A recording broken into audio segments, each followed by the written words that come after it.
Bonsoir. L'arrestation des principaux leaders sécessionnistes anglophones marque peut-être un tournant dans la crise qui sévit depuis plus d'un an dans les régions du nord-ouest et du sud-ouest du Cameroun. Julius Ayuk Tabet, le président de la République dite de l'Ambazonie, a été en effet interpellé vendredi dans un hôtel d'Abuja au Nigeria en compagnie de 6 de ses lieutenants.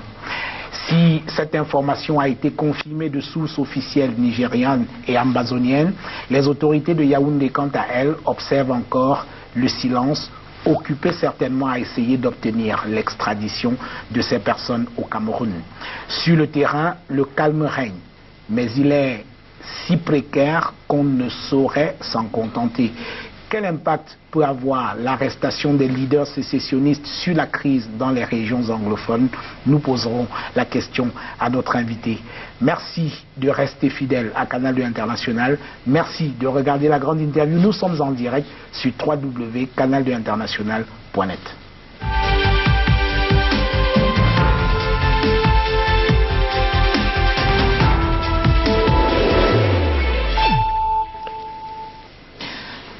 Mouna, bonsoir. Bonsoir. Merci d'avoir accepté notre invitation pour... Merci de m'avoir. Ben oui, c'est très gentil d'avoir accepté cette émission. Ouais. Il y a quelques mois qu'on vous a sollicité pour cette émission. Vrai. Et votre emploi de temps ne vous l'a pas permis. C'est exact, ouais. Voilà. Mais j'y suis. Ah. Ben c'est tant mieux. Alors vous êtes avocat et candidat à la présidentielle de 2018 cette année, probablement au mois d'octobre prochain. On en parlera tout au long de cette émission. Commençons, si vous le voulez bien, par un petit bilan de l'année 2017 qui s'achève. Alors, quel est le bilan justement que vous faites de l'année 2017 qui s'achève sur le plan, disons, économique et social? Écoute, je l'ai dit dans mon discours de fin d'année, c'est un bilan assez inquiétant. Oui. Sur le plan politique, toutes les crises n'ont pas été résolues. Oui. Principalement, n'est-ce pas, ce qui est appelé la crise anglophone. Sur le plan économique, n'est-ce pas, c'était, je ne vais pas dire un désastre, mais, n'est-ce pas, beaucoup de problèmes sont posés. Sur le plan social, la dislocation, n'est-ce pas, ne change pas. Et sur le plan même économique en général, il n'y a pas beaucoup de choses à s'orgueillir, comme on dit en français. Donc, nous sommes maintenant encore les pupilles du FMI. Et voilà, je pense que pour les Camerounais, c'est le moment encore de resserrer les ceintures. Est-ce que vous êtes d'accord avec ceux qui justifient la situation économique et sociale du Cameroun, qui n'est pas assez réduisante, comme vous l'avez remarqué tout à l'heure? Est-ce que vous êtes d'accord avec ceux qui justifient cette situation par le fait d'une conjoncture économique internationale qui a vu le coût des matières premières baisser de manière drastique? Est-ce que cela pourrait expliquer la situation économique et sociale du Cameroun qui n'est pas réduisante, comme vous l'avez remarqué? Vous savez, gouverner, c'est prévoir. Et en matière économique, on sait que ça monte, il y a des hauts et des bas. Et je pense que notre problème se situe à ce niveau-là. Nous passons notre temps à tout rattraper. C'est ça le problème. Il faut prévoir. Quand ça va bien, il faut prévoir pour quand ça ira mal. Et je pense que ça participe du problème que je dis tout le temps, n'est-ce pas, de gouvernance. Même pendant les temps où ça va mal, la corruption monte. Donc je pense que ceux qui gouvernent doivent vraiment prendre la responsabilité. De façon opportuniste, on peut dire que les cours ont baissé, mais s'il vous plaît, quand c'était monté, qu'est-ce qui se passait? Quand le prix du pétrole était à des prix extraordinaires, qu'est-ce qui se passait avec des réserves? On a monté, n'est-ce pas, le coût à la pompe de l'essence. Parce que, supposément, les prix avaient escaladé, mais quand cela a baissé, est-ce que vous l'avez senti à la pompe? Partez dans d'autres pays, le prix, n'est-ce pas, du carburant monte et descend avec le cours. Donc je pense que, bon, c'est vrai, les cours ont baissé, mais est-ce qu'on parle même de ceux qui prennent le coût de cela? Ces agriculteurs, qu'est-ce qu'on peut voir pour eux? Alors, pour parler justement du coût des matières premières, notamment du pétrole, ce n'est pas une vue de l'esprit. Quand on regarde quand même la structure du budget de l'État du Cameroun pour 2018, on se rend compte que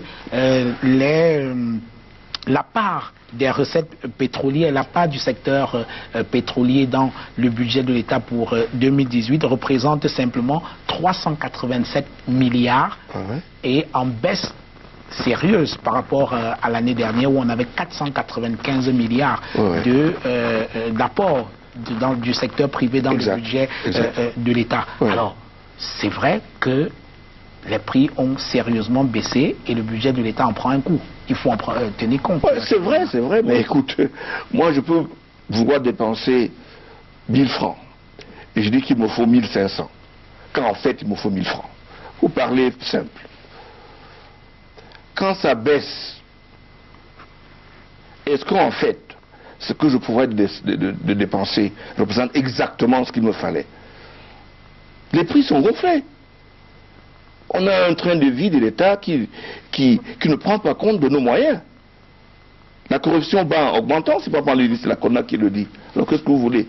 Je pense qu'on a un problème de fond, de gestion et de gouvernance, qui peut, n'est-ce pas, essayer et nous réagissons on a des réflexes, on dit en anglais knee-jerk, un réflexe qui part sans réflexion. Et qu'est-ce qui se passe? On se trouve dans cette impasse là où malheureusement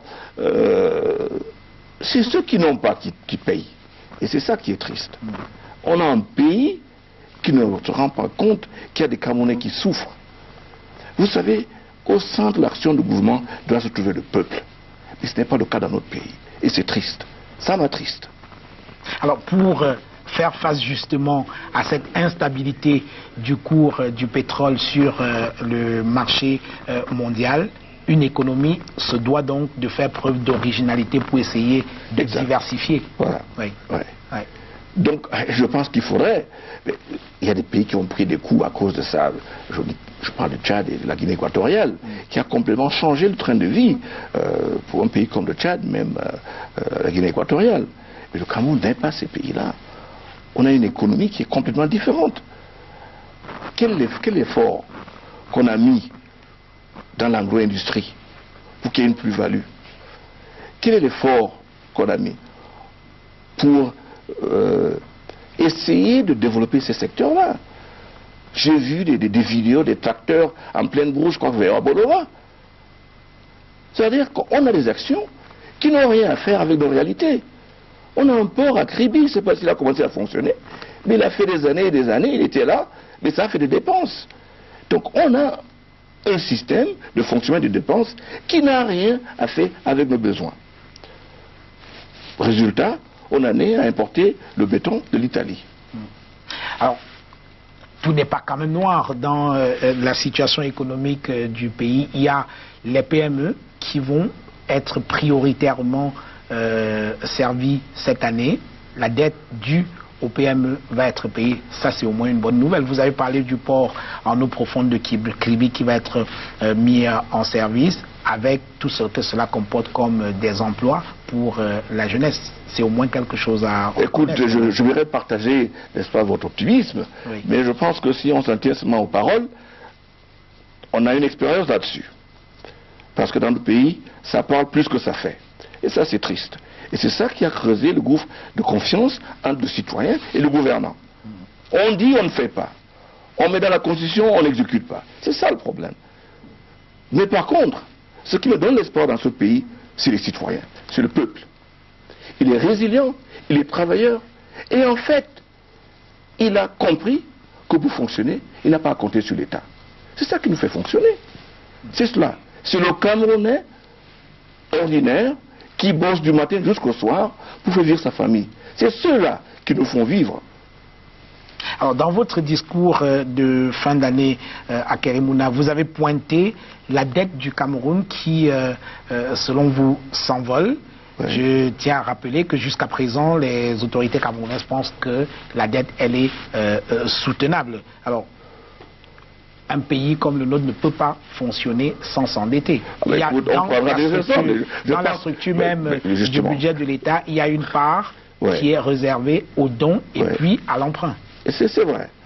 Quand on parle de dette, vous et moi, parce qu'il faut toujours parler simple. Quand vous parlez de dette, c'est le montant et la capacité de rembourser. La capacité de rembourser dépend de sur quoi on dépense. On est d'accord? Voilà. Jusqu'à présent, si on nous donne de l'argent, c'est que nous sommes capables de rembourser. Non, mais, on n'est pas encore défaillant à ce niveau-là. Je ne sais pas, il y en a qu'on a donné qu'on n'a pas encore touché. Parce qu'on est défaillant à sortir des programmes ou bien sûr la procédure. Mais j'ai dit que les projets qui nous ont menés à contracter ces dettes-là, est-ce que ces projets sont à même de permettre un remboursement? C'est ce que je suis en train de dire. C'est bien de contracter des dettes. Toujours est-il de savoir, est-ce que nous avons la capacité? C'est pas, on va dire que quand vous allez prendre les ratios, c'est bas et tout ça, c'est bien. Mais je pense qu'il faut regarder la configuration de la dette. Et je pense que, puisqu'on le voit, nous allons encore repartir pour qu'on revoie, n'est-ce pas, les bases de remboursement. On le fait tout le temps. On le fait tout le temps. On va aller au Club de Paris pour les dettes, et puis on va aller encore au Club de Londres pour les autres dettes. Donc on va le faire, on le fait tout le temps. Et je pense que nous avons un problème de gestion. Et quand vous gérez mal, vous empruntez beaucoup. Sans rendre compte de ce que vous avez fait, de ce que vous avez emprunté. Vous avez dit qu'on va parler d'ordinateur, on en parlera. Oui. Quand vous regardez le montant, et pour la raison pour laquelle on a contracté ces dettes, je me pose la question. On va parler du stade de l'Embé. On est à ce mode d'exécution par notre propre défaillance. On a pris du temps.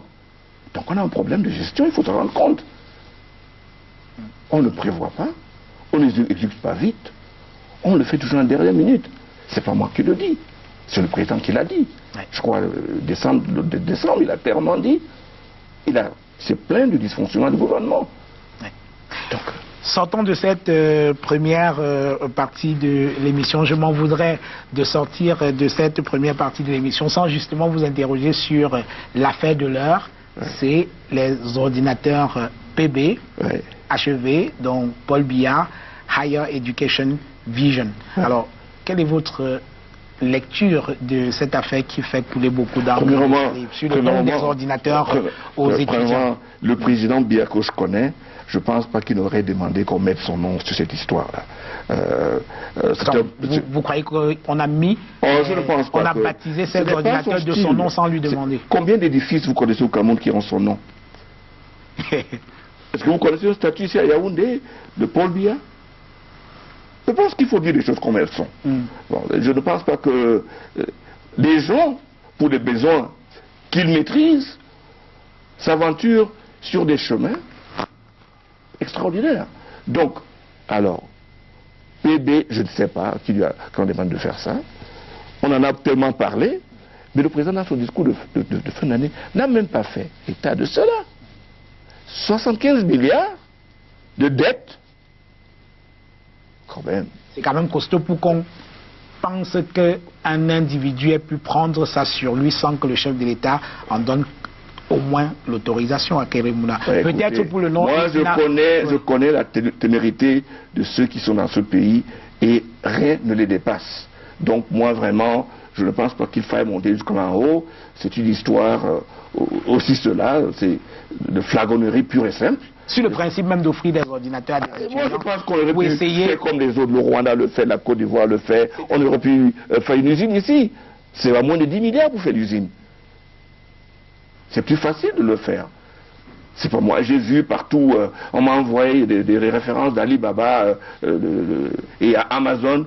Ces mêmes ordinateurs, ça coûte même pas 50 000 CFA.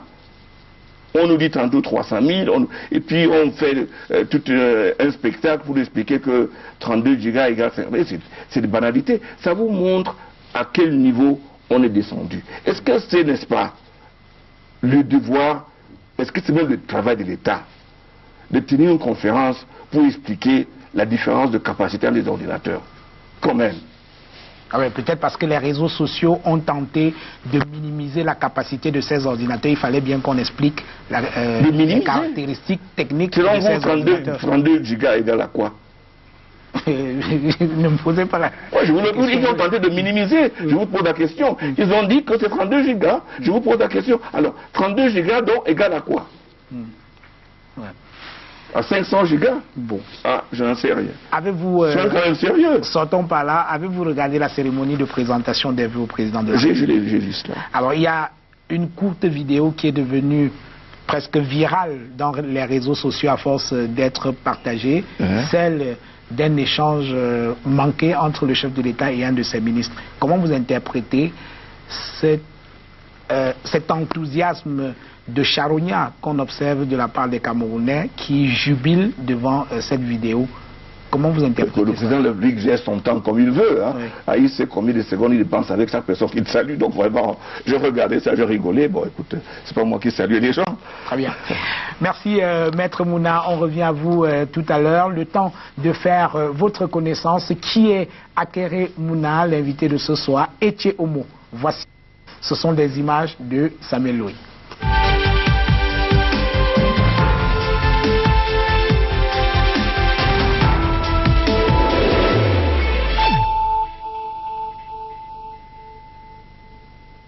Quand j'étais au lycée bilingue, on me disait, moi, Akere, que vous êtes, n'est-ce pas, le Cameroun de demain.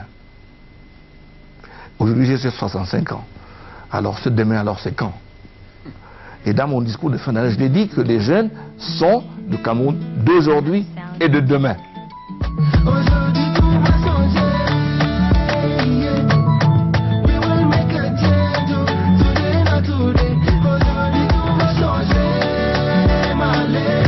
Écoutez, je m'appelle Akere Mouna, je suis avocat. Je suis avocat depuis presque 40 ans. J'ai été inscrit au barreau de Londres en 1978 et inscrit au grand tableau des avocats au Cameroun en 1982. J'ai été bâtonnier de l'ordre des avocats du Cameroun pendant 5 ans presque. Et avant cela, pendant, je pense, 7 ans, j'étais membre du conseil de l'ordre des avocats. À la fin de mon bâtonnage, je me demandais ce qu'il fallait faire. J'ai donc rencontré Dr Peter Eigen qui a voulu me confier la charge de créer la section camerounaise de Transparency International. Et ça a donc démarré une carrière dans la gouvernance et la lutte contre la corruption qui m'occupe jusqu'à aujourd'hui.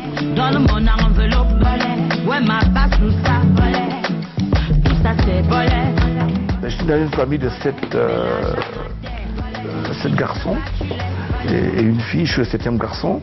D'ailleurs, pour la petite histoire, de mon nom Akere, qui veut dire qui sait. Parce que quand je suis né, après 6 garçons, tout le monde était sûr que moi, le 7e, serait une fille. Moi, je suis né garçon, donc Akere Ngmi, qui veut dire que Dieu se le fait. Mais ça du côté, pas du Congo, ça. Changement arrive, c'est pas du blablabla. À l'école primaire, quand j'ai commencé, j'y allais sans chaussures. Hein. Parce que mon père estimait que si les gens ils vont sans chaussures, bon écoute, vous ferez la même chose. Hein. Donc,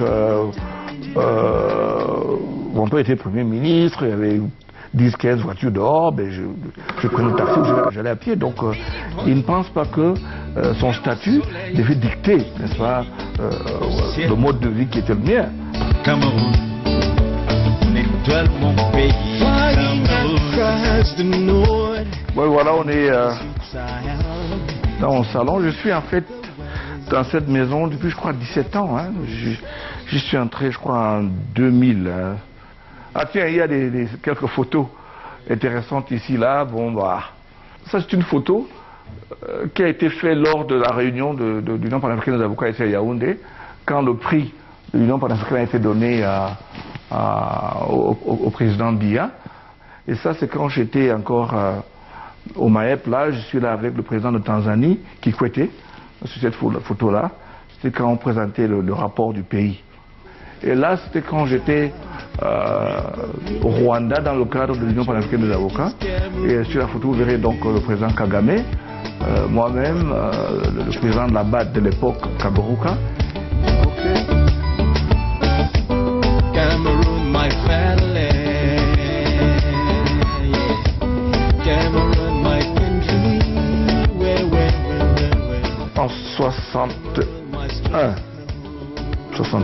dirait, 62, mon père donc est nommé ministre fédéral.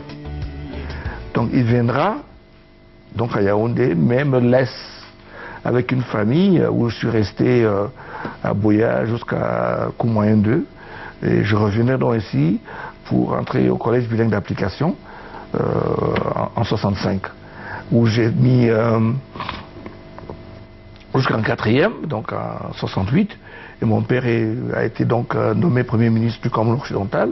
J'ai fait quelques mois à l'université de Yaoundé, puis je suis allé aux États-Unis en 73, où je me suis inscrit dans une faculté de relations internationales, sciences politiques et relations internationales.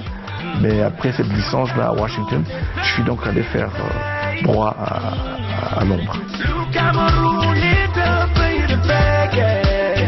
Comme ça, donc je reviendrai au Cameroun en 78.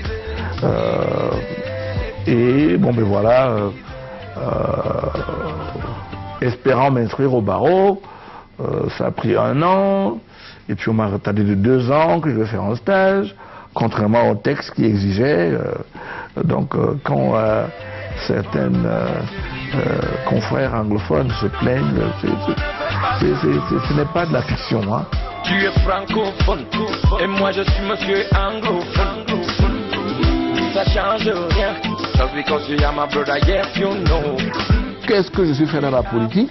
C'est une question qu'on me pose très souvent et une question que je me suis posée. C'est simplement parce que j'ai acquis une expertise en matière de gouvernance, en matière de corruption. Et j'estime que ces 2 choses-là sont les 2 choses les plus importantes dans la gestion de notre cité. The reason why I decided to join the candidate is because I believe in his vision.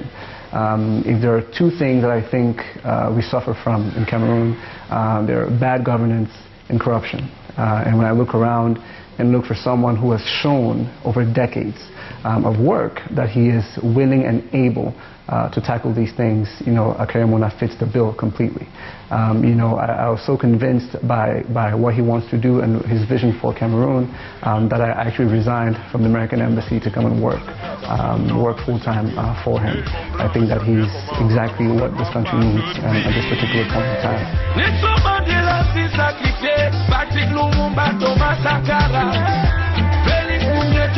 Directeur de la Fondation.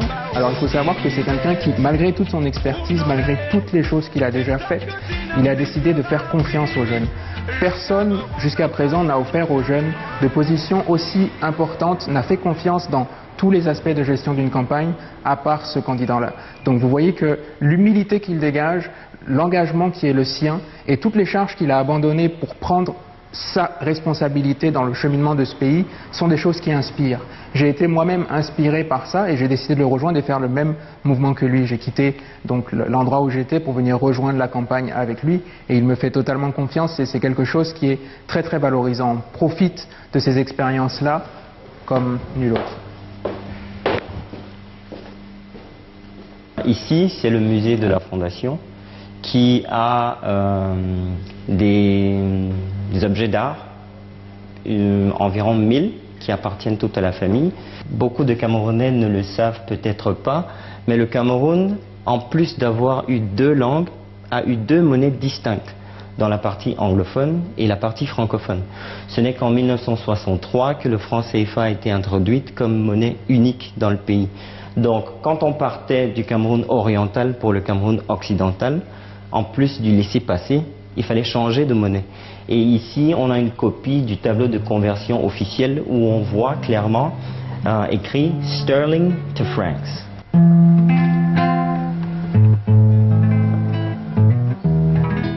Je rencontre le président Biya, je pense pour la première fois, comme un jeune, hein,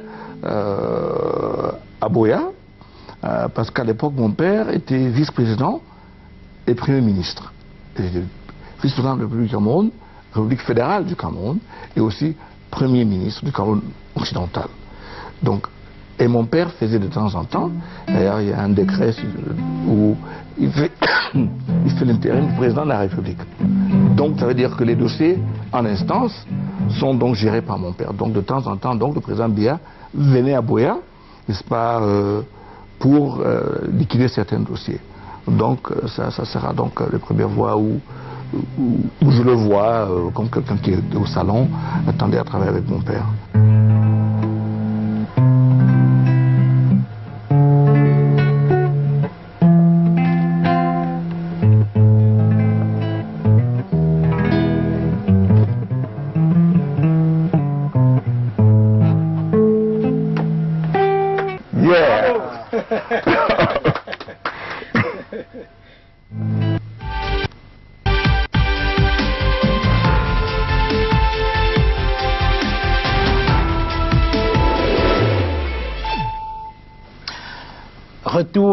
Retour dans ce studio avec notre invité Akere Mouna, avocat et candidat à la présidentielle de 2018. Nous allons à présent parler avec vous de la crise qui sévit dans les régions du nord-ouest et du sud-ouest depuis un peu plus d'un an déjà.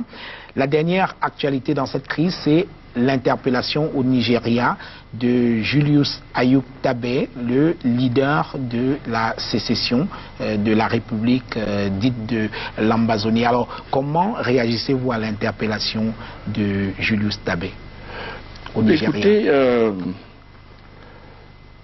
surpris par la façon, mais pas surpris par l'événement. Parce qu'on nous a fait, j'ai vu un mandat d'arrêt international qui avait été émis, donc c'est l'aboutissement logique, je parle là comme avocat.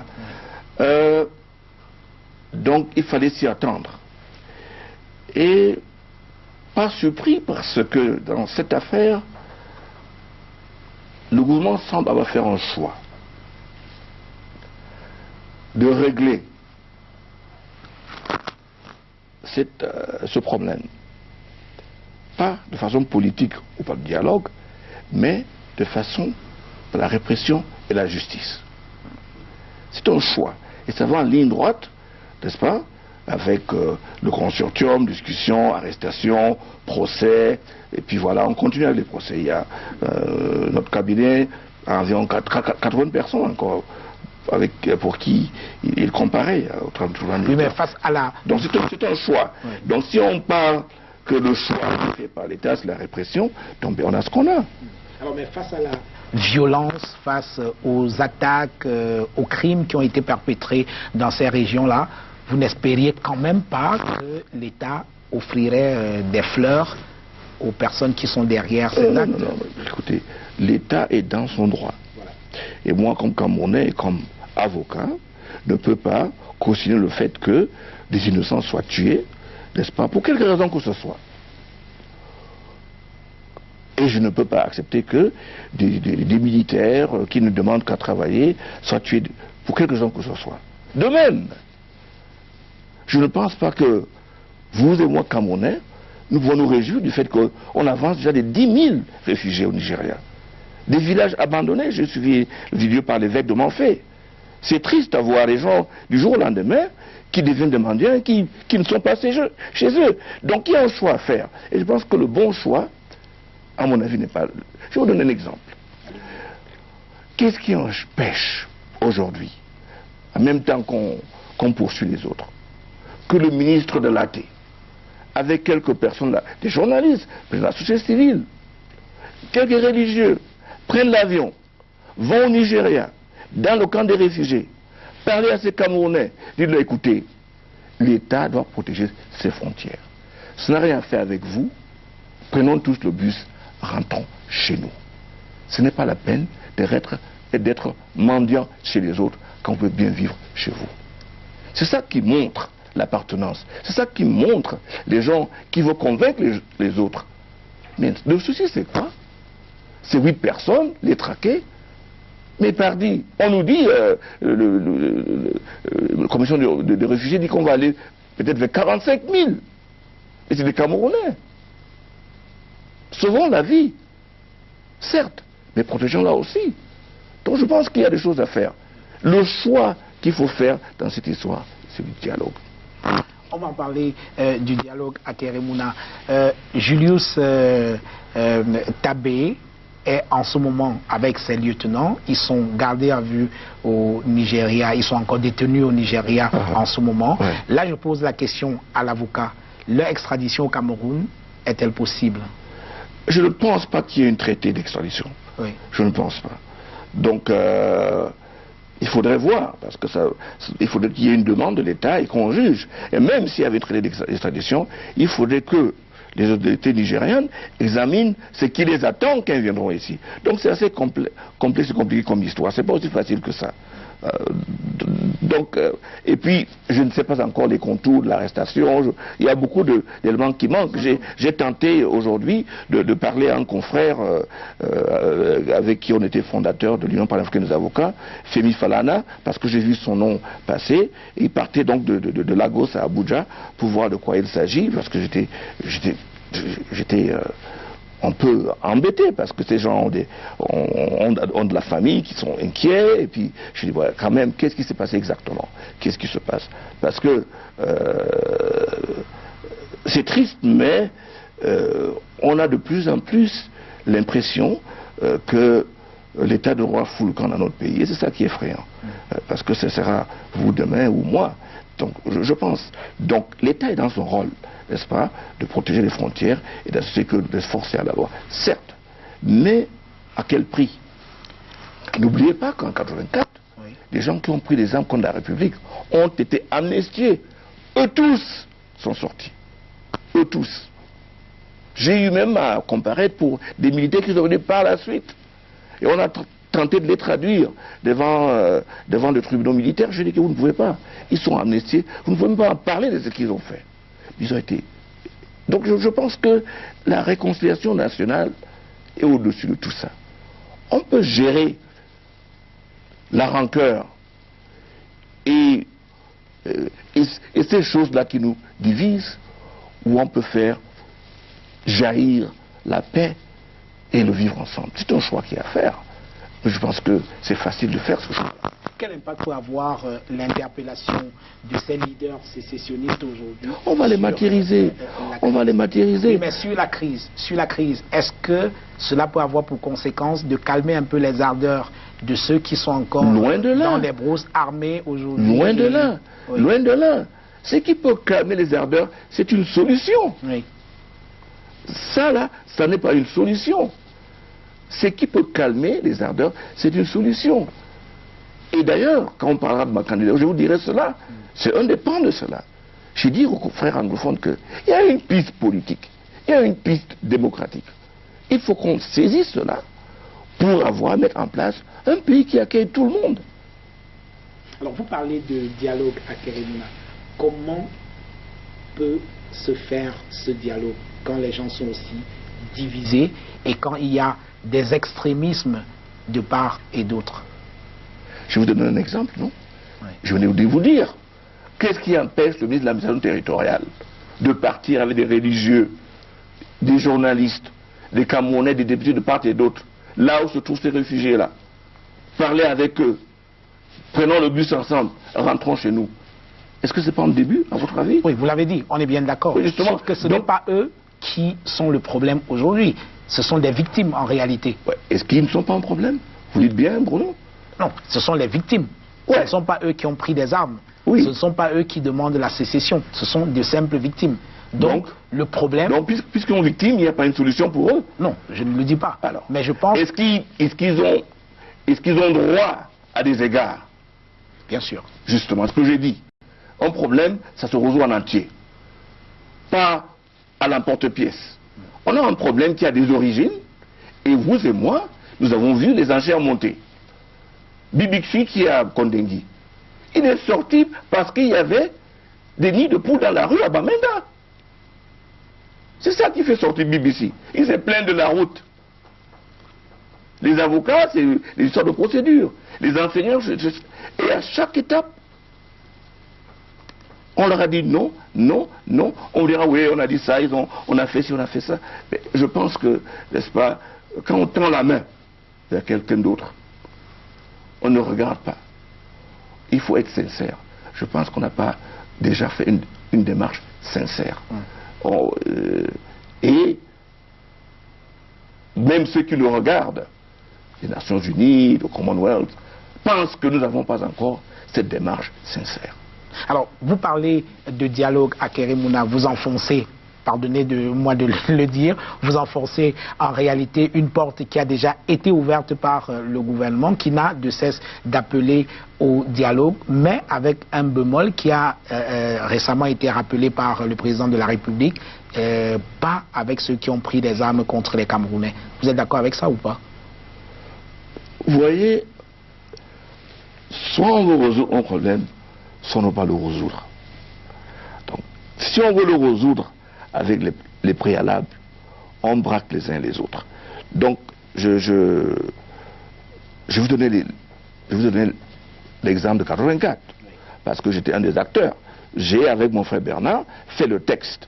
Nous avons, le Premier ministre Ayatou à l'époque, nous a envoyé le projet de texte qui partait à l'Assemblée. Nous avons dit que si c'est la réconciliation qu'on cherche, ce texte ne va pas aider. On l'a réécrit. Et c'est la version que nous avons réécrite qui a été adoptée à l'Assemblée. Et ça a donné ce que ça a donné. Une réconciliation. Plus ou moins. Et je dis que pour le moment, soit nous voulons voir escalader cette histoire, que beaucoup de gens perdent leur vie, et qu'on s'attelle aux incidents, aux accidents de parcours, et abandonner ce qu'on dit dans le big picture, n'est-ce pas, tout le problème, on peut le faire. Mais je ne dis pas que il n'y a pas une loi à respecter. Je ne dis pas qu'à cause de l'évaluation, les gens ont le droit de tuer les uns les autres. Je dis non, je suis contre ça, fermement contre. Mais je dis que quand on est en train de vouloir repartir, il y a quelque chose à faire. Avec votre permission, oui. Si vous avez 2 secondes.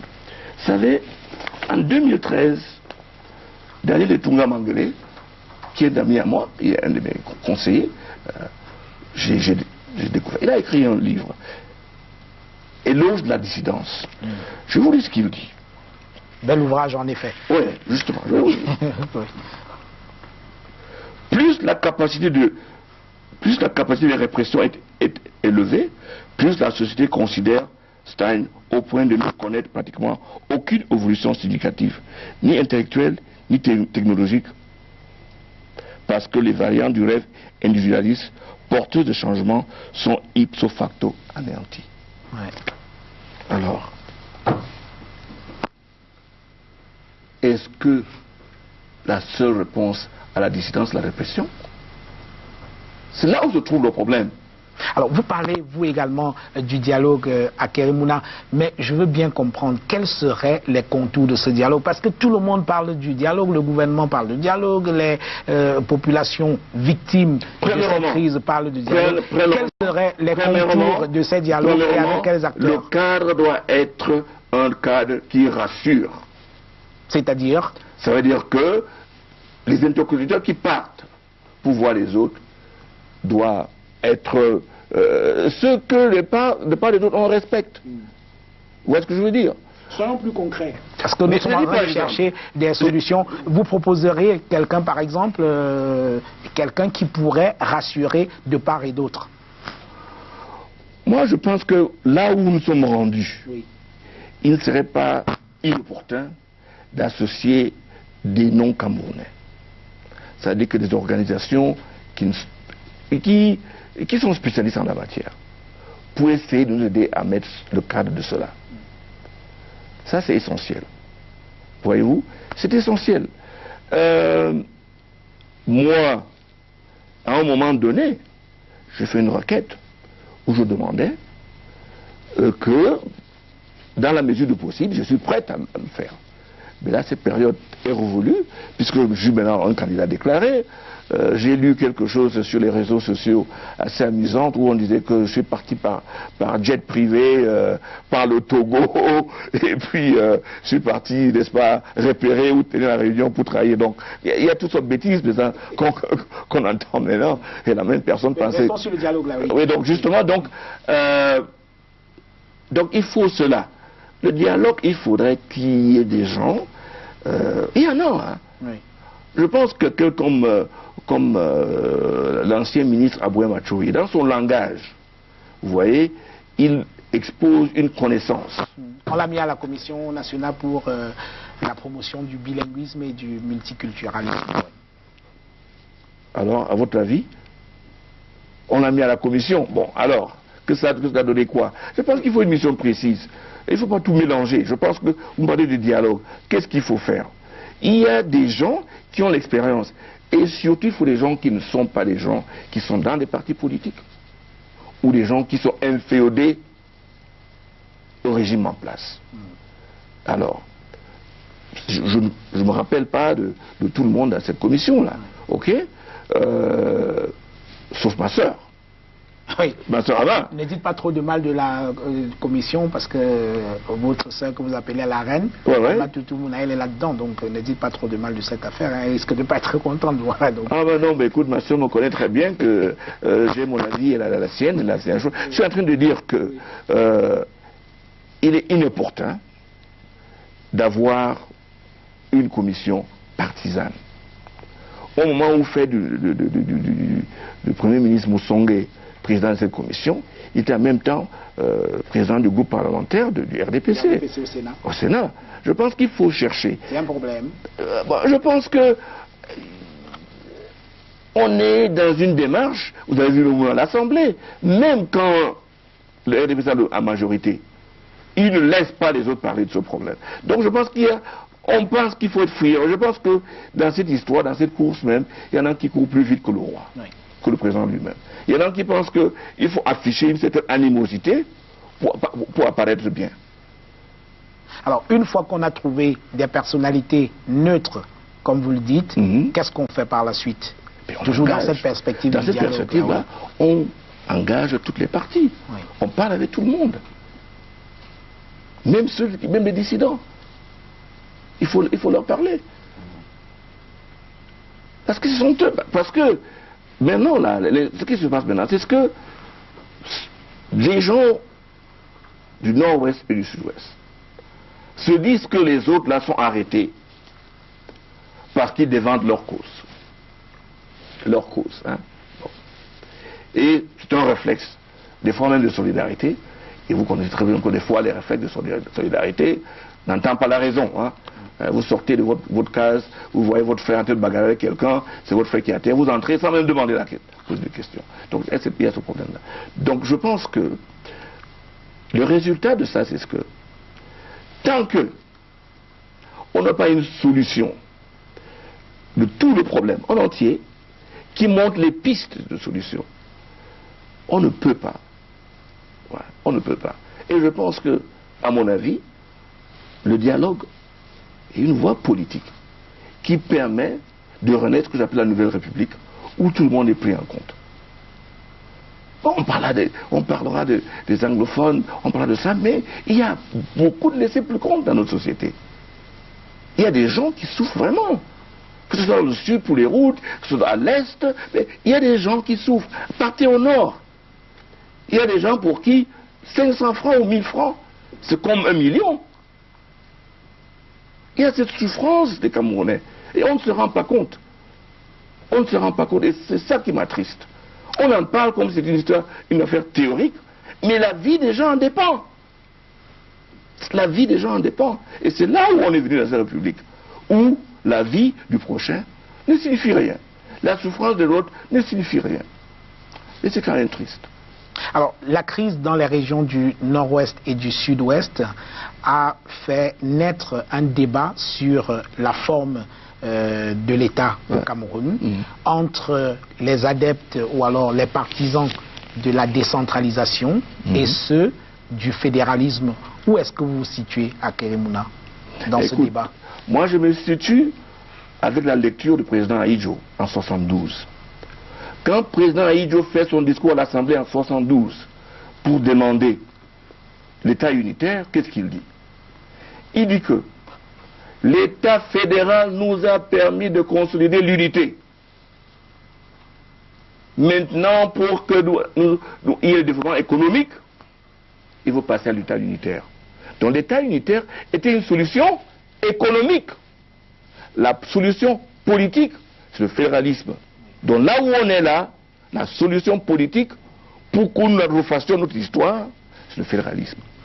On doit le reconnaître et l'accepter. Alors vous choisissez quoi? La solution économique ou la solution politique? Mais on est en plein problème politique. Ça peut être une solution politique. Et pour l'avenir, comment on fait? Je ne comprends pas l'avenir. Si on choisit la solution politique aujourd'hui au détriment de la solution économique, est-ce qu'on ne va pas retomber? Écoutez, je pense qu'il faut mélanger les choses. Quand il y a la solution politique, je suis en train de vous citer Aïdjo. Il dit que le système fédéral a permis de consolider l'unité nationale. L'unité nationale aujourd'hui est mise en branle. Vous comprenez? Donc je pense que, pour le moment, la seule chose qui peut garantir la culture, l'identité et la paix, c'est que les Camerounais puissent s'auto-gérer. C'est une décentralisation. On peut le faire dans une bonne décentralisation, justement. Pas besoin d'aller forcément au fédéralisme dans ce cas-là. Mais le problème, c'est que quand quelqu'un a déjà une expérience, c'est vers là où il faut aller. Parce que, voyez-vous, la décentralisation qui est sortie dans la Constitution de 1996, c'était en fait pour combattre les demandes du fédéralisme. C'est pour ça qu'on a sorti ça. On a sorti ça, finalement pour tromper. On a combien d'années de cela? Plus de 20 ans. On ne l'a pas. 2004, qu'est-ce qu'on nous sort? Une loi qui met les gouverneurs, qui met les présidents des régions élus sous tutelle de gouverneurs. Qui gère la décentralisation? Les mêmes personnes qui sont censées, n'est-ce pas, réduire le pouvoir. Mais quand même, ceux-là même qui gèrent cette histoire, c'est ceux-là même qui seront dépouillés de leurs prérogatives. Ils ont pondu dans la loi de 2004. Je ne serais pas surpris. La loi de 2004 sur la décentralisation. Justement. Donc, je ne serais pas surpris si avant avril, n'est-ce pas, puisqu'on doit avoir les sénatoriaux, je ne serais pas surpris si on jumelle ça avec les régionaux. Pour la simple raison que c'est le même collège électoral. Le chef de l'État a d'ailleurs dit qu'on doit accélérer la mise en œuvre des institutions. Donc je suppose que ça va être cela. Prévu par la Constitution. On va être des élections dans les régions, et puis on va avoir des présidents des régions, n'est-ce pas, qui auront comme patron les gouverneurs, comme les maires, comme les patrons, les préfets, n'est-ce pas, les délégués du gouvernement. Et le Cameroun est quand même un pays atypique. C'est la seule démocratie où nous trouvons les élus du peuple gérés par les gens qui sont nommés. Pour faire ça, il faut avoir un tour de force. Il faut y réfléchir. C'est tellement dans l'ADN du système que ce n'est applicable dans le parti au pouvoir. Ils ont des présidents des sections qui sont élus. Mais ils ont nommé des coordonnateurs. Ceux-là non élus. Non, vous n'êtes pas militant de ce parti, ce sont leurs affaires internes. Pourquoi? Je suis Camerounais. Oui, mais pas je suis obligé de commenter sur des problèmes de ce pays. Le RDCP, RDPC, oui. Voilà, justement, voilà, se dit le parti au pouvoir. C'est le parti au pouvoir. Ben voilà, ok. Se dit le parti au pouvoir. Moi, je pense qu'au pouvoir se trouvent quelques oligarques, c'est tout, qui ont pris notre pays en otage. Et c'est triste. Oui.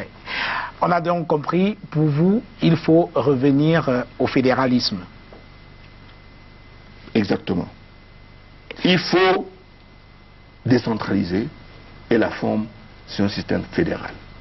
C'est au peuple d'en décider 2, 4, 5, 6 États. Mais une chose est sûre, en ce qui concerne les anglophones, ils doivent avoir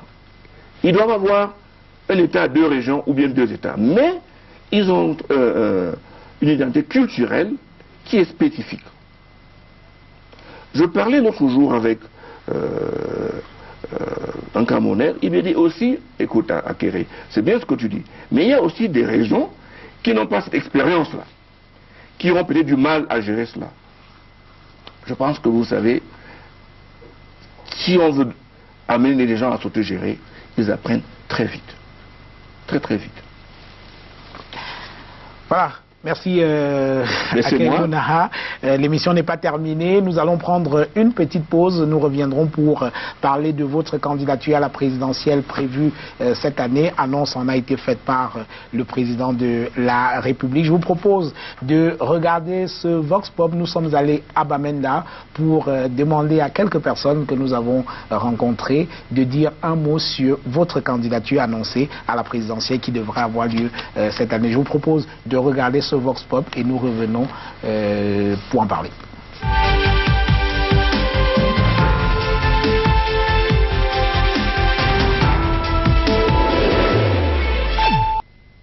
I support it because for me I want a change in the country. Cameroon is Cameroon. We must be one. We have integrated ourselves.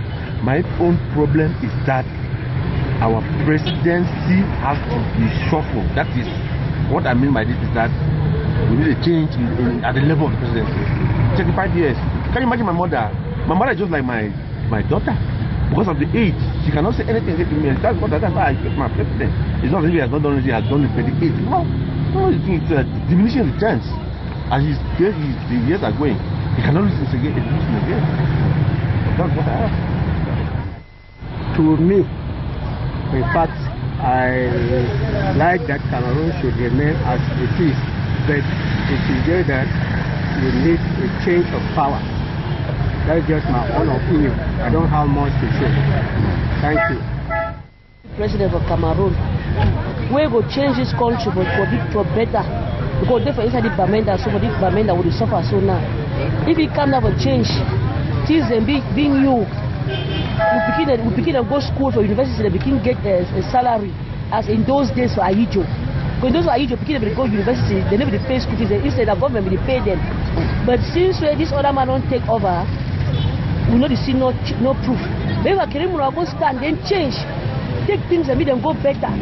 No with English things they move, follow all the things that will happen as we do our first time, we go over fine. For Akere Munaha to be president or his candidature, the presidential candidate, I don't yet know much about him, but he will be good. But let it not be like we are trying to do it that somebody like an Englishman should be there, but we should put somebody whom we know will serve the population of Cameroon, the people of Cameroon as one, and not serving the people of Cameroon because I am from this part. No. Akere Munaha can be a president, Akere Munaha can stand as a candidate, and if they are voting him to be a Cameroon president and not a president for particular people as things have been in the past. That's all I can say for now.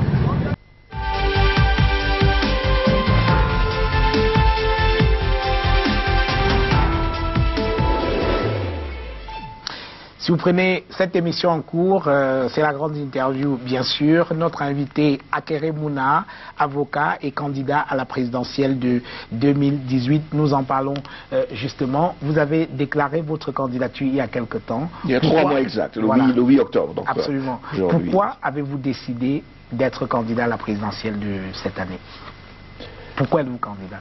Je pense que tout au long de ma carrière, j'ai mis quasiment 40 ans comme avocat et je pense que les avocats, les journalistes, il y a des métiers comme ça, quoi les médecins aussi, nous avons cette chance de connaître, les maîtres d'école aussi, de connaître des Camerounais au plus profond.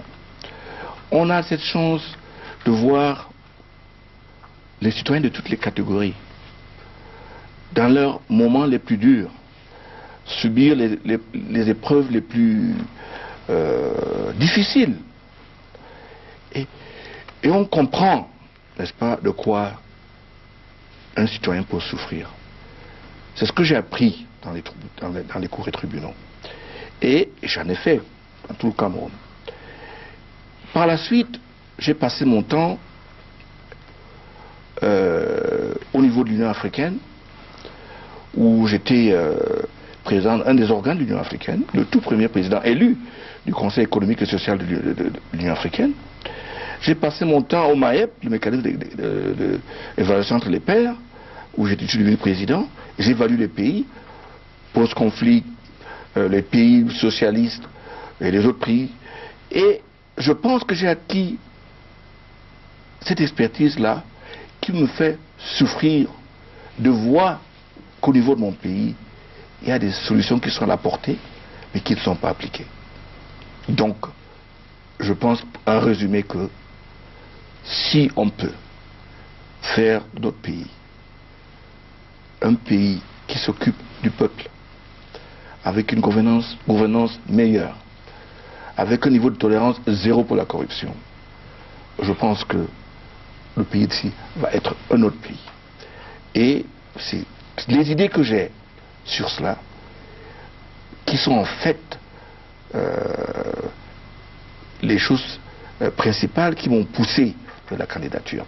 Certes, pour être transparent et clair, le problème anglophone m'a aussi, dans le sens que je voyais qu'on ne pensait pas à une piste politique.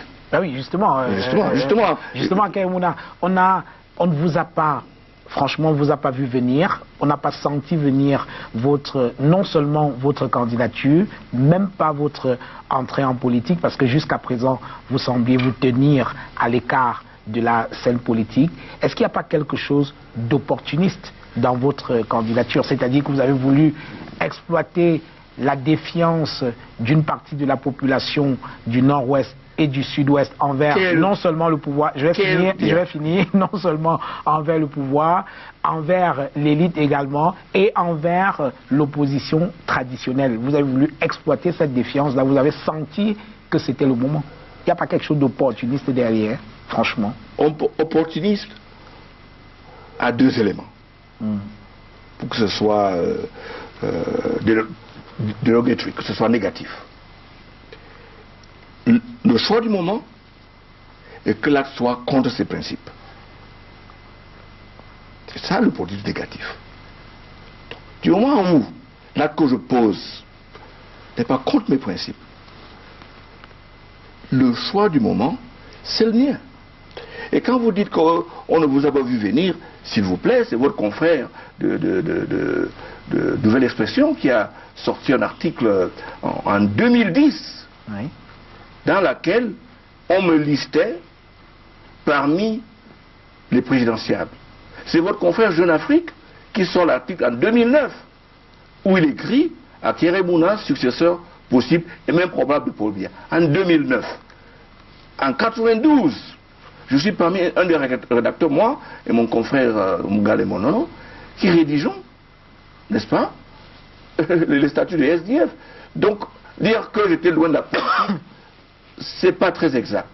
Il est vrai que le comportement de l'opposition traditionnelle m'a complètement déçu dans la première décennie. Et je dis, écoute, peut-être la voie de salut pour notre pays, c'est la société civile. Et c'est là que je me suis cantonné. Et je regardais, j'ai dit, la chose qui nous dérange dans ce pays, c'est le niveau de corruption. Et c'est vrai. Quand je l'ai commencé, j'ai été combattu, j'ai été menacé, j'ai perdu des clients, mais je me suis attelé. Je sais que le président lui-même commence à le dire, et même à citer des corps de l'État qui étaient corrompus. C'est le président de la République qui l'a fait. Donc je pense que dire que je me suis tenu à l'écran de la politique, ce n'est pas très exact. Je n'étais pas, peut-être non aligné, hein, politiquement parlant. Donc même s'il n'y avait pas eu le problème anglophone, vous auriez été candidat. Oh, oui, sûrement. Alors ça, je m'étais déjà décidé il y a plus de 3 ans. Alors, sauf que à Kaïmouna, vous devez quand même assumer votre filiation. Exactement. Vous vous appelez quand même Mouna. Et voilà, justement, par rapport à la crise qui sévit dans les régions du Nord-Ouest et du Sud-Ouest, certains anglophones tiennent votre géniteur pour responsable d'un certain nombre de problèmes que connaissent anglophones aujourd'hui. On l'accuse d'avoir pactisé opportunément, là encore, avec Aïdjo à l'époque pour sacrifier les intérêts des anglophones. Est-ce que c'est une filiation qui ne va pas être traînée comme un boulet pour vous pendant toute votre campagne ou alors votre parcours politique? Il y a des gens qui ont la chance de choisir dans quelle famille ils sont nés. C'est une chance que moi je n'ai pas eue. Donc de ce côté-là, je leur laisse, n'est-ce pas, cette heureuse chance qu'ils ont eue. Deuxième chose, le président Biya, comment vient-il au pouvoir? Il est le successeur constitutionnel. Mais succès constitutionnel, mais nommé par qui? Par le président de l'époque. Mais écoute, qui a été quoi? Condamné à mort. Alors, est-ce que vous devez donc dire maintenant que bon, puisque lui a été donc fait par, je ne vais pas utiliser le mot qu'utilisent les autres créatures, ça c'est autre chose. Mais est-ce qu'on devait donc dire cela? Je ne pense pas. Je pense qu'il faut juger les gens par ce qu'ils ont fait. Et je ne voudrais pas entrer dans le procès de mon père qui m'a donné une éducation dont je suis fier, et c'est un père qui je suis fier. Il y aura un moment pour ça. Je voudrais que les gens... Mais ça va vous poursuivre, hein, vous ne pouvez pas y échapper. Mais écoutez, ça me poursuit depuis que j'ai 8 ans. J'étais empoisonné à l'âge de 9 ans par les gens qui pensaient que, étant le seul fils, le dernier fils de mon père, on pouvait me tuer, et ça ferait mal à mon père, qui était pour la réunification. Ça me poursuit depuis que j'ai 9 ans. Que ce soit à l'école, j'ai été tabassé par des maîtres d'école qui pensaient que mon père voulait la réunification. Ça me poursuit depuis, jusqu'à aujourd'hui. Et je n'ai pas de problème. Regardez l'honnête. C'est ça, très... ceci, cela. Je vis avec. Mais je dors tranquille avec ma conscience. Parce que je suis un citoyen qui aime ce pays et qui fera ce qu'il faut pour le pays. Voyez-vous, ce qui me rend heureux dans tout ça, personne n'a encore dit sur mon parcours, sur les institutions dans lesquelles j'étais, Banque mondiale, FMI, Union africaine, Transparency International, Barreau africain. J'étais dans tous ces endroits-là, j'ai posé des actes et je travaillais. J'entends que quelqu'un vient me dire, oh il a mal fait ceci, il a mal fait cela. Ben, si le seul argument... Ne soyez pas pressé, la campagne n'a pas encore commencé. Moi je vous le dis, mais écoute... la saison des boules puantes n'est pas encore arrivée. Écoute, j'en reçois déjà, comme vous le dites vous-même. Donc, j'attends encore qu'on me dise que dans tel poste vous allez faire, dans tel autre vous allez faire cela. Et là je vais répondre aisément. Mais vraiment, avoir une causerie sur ma filiation comme influence sur mes choix aujourd'hui, vraiment c'est une causerie que je trouve étant bien au-dessous de moi. Alors, lorsqu'on se lance en politique, comme vous venez de le faire, et lorsqu'on annonce sa candidature à une présidentielle, le premier soutien auquel on est en droit de s'attendre, ou alors que l'on espère, que l'on croit même sûr, c'est celui, au moins, de sa famille nucléaire. Et pardon de le dire, mais vous êtes quand même dans une famille qui politiquement est assez hétéroclite, je dirais même atomisée.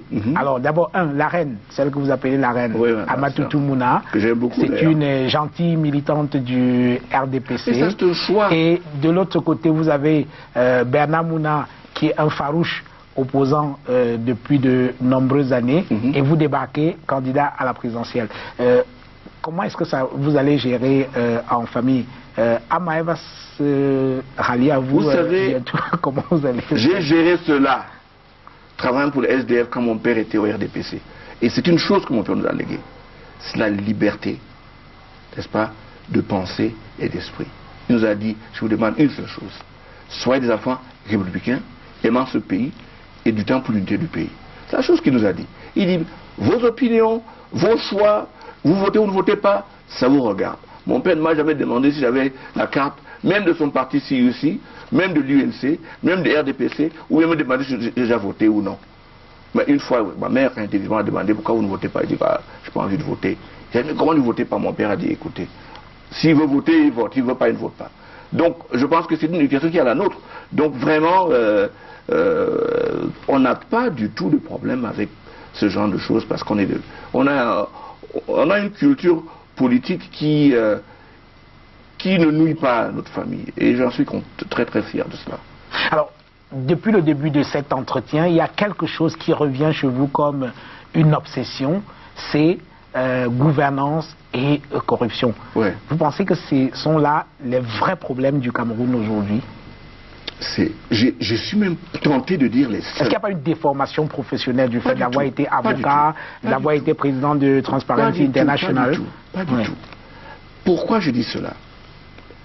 Parce que, vous savez, excusez-moi, il y a un livre qui est sorti là, de deux personnes que je connais très bien.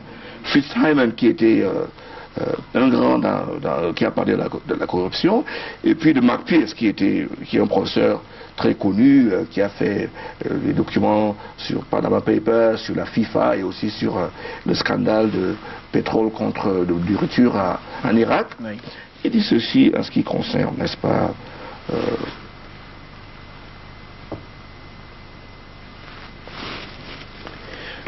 voilà, il dit the fight over corruption has no foreseeable date. However, the developments of the last 2 decades provide reasons for optimism and that the balance is shifting in favorable direction. Il dit que on ne peut pas s'arrêter de lutter contre la corruption. Mais avant, il dit quoi? Repressive governments by NGOs and whistleblowers and use sedition laws and libel laws against those who attack bribery. Il veut dire que, à coup sûr, quand vous avez un gouvernement qui est répressif, c'est un gouvernement qui a des problèmes énormes de corruption. Et je pense qu'au Cameroun, et je le dis dans chaque fois, il dit sans crainte ni peur, notre pays est pris en otage par quelques oligarques, ils ne sont pas nombreux, qui volent à tout vent et qui mettent notre État en péril. Et ceux qui en pâtissent en premier, c'est les plus pauvres. Et ça, ce n'est pas acceptable. Je pense que tous les Camerounais doivent se lever contre ça. Si le plus pauvre n'a pas droit à la santé, ne peut pas être jugé correctement, et ne peut pas aller à l'école librement, qu'est-ce que vous voulez de demain? C'est ça les enjeux, chers amis. Et je pense que, et c'est ce qu'on veut, on est en train de voler l'avenir des jeunes. Et on en rit. Et c'est ça qui est triste. Vous savez très bien. On monte des châteaux, les gens disent, ah, des châteaux, on rit. On dit, oh, dans un tribunal, à Bafoussam, des magistrats bagarrés pour de l'argent, on en rit. On dit, oh, 75 milliards, les gens parlent, on en rit. Alors, on est arrivé, quelqu'un parlait de zombifier, en état où les choses les plus graves sont devenues des blagues. C'est comme si on est atomisé ou vacciné. Mais on est dans... L'heure est grave. L'heure est grave. Avant de venir, s'il vous plaît, avant de venir là, j'ai écouté un vidéotape d'une jeune de 33 ans aux États-Unis. Elle parlait en pleurant. Elle dit, je vais rentrer à mon pays. J'étais parti là-bas avec un conteneur. On m'a arnaqué à la douane. J'ai jamais sorti. Avant d'arriver chez moi, j'ai tout dépensé en payant jusqu'à arriver chez moi. J'ai abandonné le conteneur et je suis rentré aux États-Unis. Je ne rentre plus. Cette fois-ci, je cherche à aller en Côte d'Ivoire. Moi, ça m'a fait couler des larmes. C'est cela. Et on n'a que ça. Des Camerounais en diaspora extraordinaires, avec des talents, qui peuvent nous secourir. Mais, par un réflexe incroyable, nous passons le temps à leur rendre la vie difficile. Ce n'est plus acceptable, Jean Bourdon. On vous retorquera à Keremouna qu'il y a une opération de lutte contre la corruption qui a été lancée depuis de nombreuses années, baptisée Opération Épervier, et qui a vu l'incarcération d'un certain nombre de hautes personnalités qui aujourd'hui sont en prison. Ce n'est pas suffisant. Vous savez, ou alors ce n'est pas au moins un pas.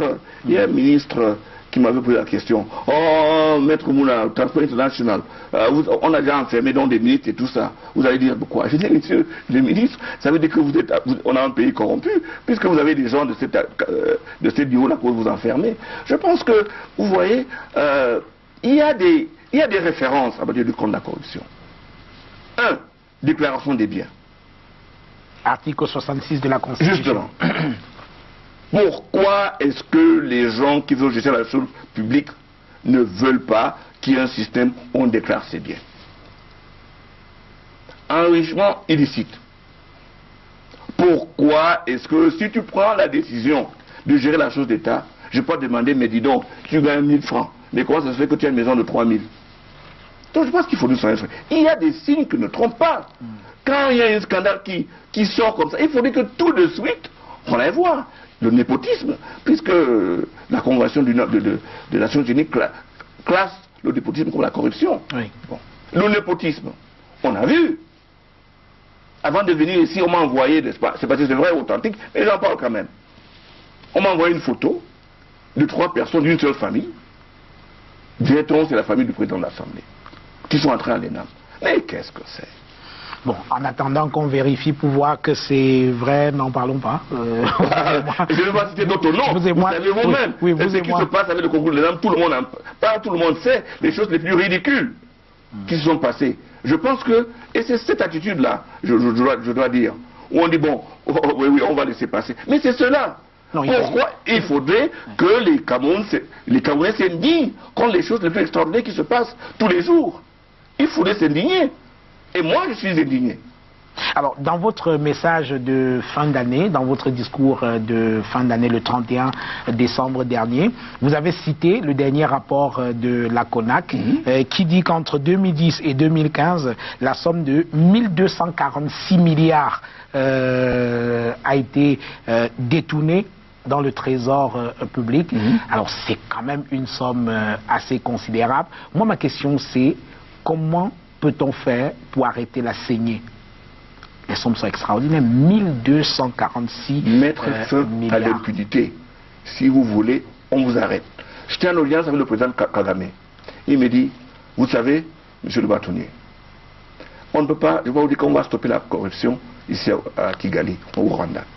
Mais si on vous attrape, vous allez me sentir. Cousin, frère ou quoi, il sévit.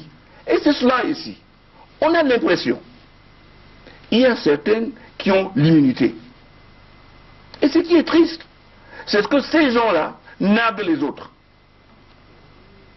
Vous en connaissez, j'en connais. Les journaux sortent à l'étranger, avec des informations, avec des détails, sur des vols, des détournements.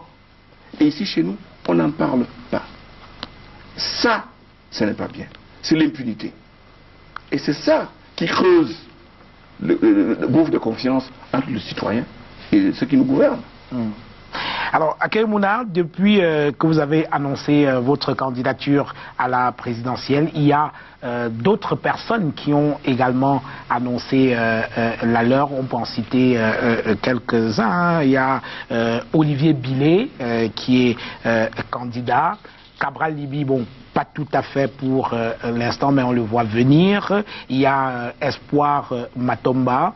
Alors, cette année, de nombreux leaders politiques ont fait des discours de fin d'année. Je vais vous proposer de regarder un très court extrait, c'est juste 3 minutes, d'un leader politique, Maurice Kamto, le président du MRC, qui s'est adressé aux hommes politiques de l'opposition que vous êtes. Je vous propose de regarder cet extrait en guise d'invité inattendu et nous en reparlons juste après.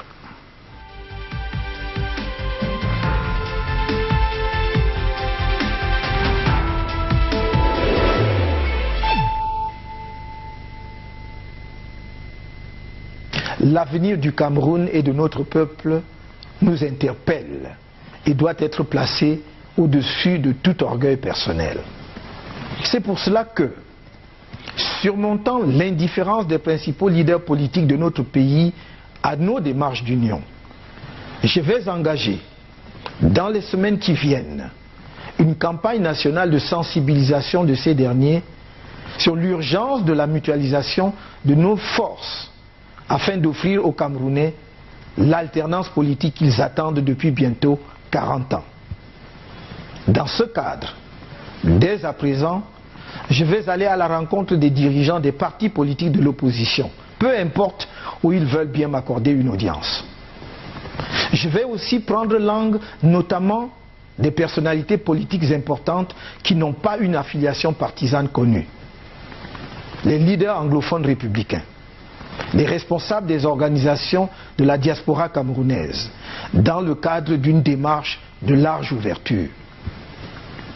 La situation critique de notre pays impose une capitalisation et une mutualisation de toutes les volontés et de toutes les expériences.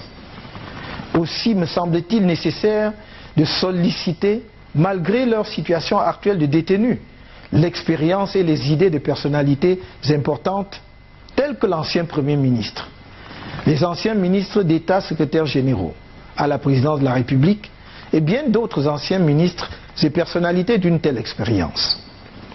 Suivant la même démarche, j'irai à la rencontre du monde de l'entreprise, des différentes corporations professionnelles afin qu'ensemble, nous fassions cause commune pour lever le souffle de l'espoir sur notre pays. Au sein du parti au pouvoir, nombreux sont les patriotes, réformistes et notamment les cadres qui, faute de pouvoir mettre leurs idées et talents au service de notre pays, souffrent en silence devant les résultats politiques, sociaux, économiques et sécuritaires médiocres du régime depuis bientôt 40 ans. À ces patriotes habités par le souci du redressement national, à ces cadres qui sont marginalisés par les va-t-en-guerre du régime pour leur lucidité, le MRC leur tend la main pour une synergie des idées et des efforts bénéfiques pour notre peuple.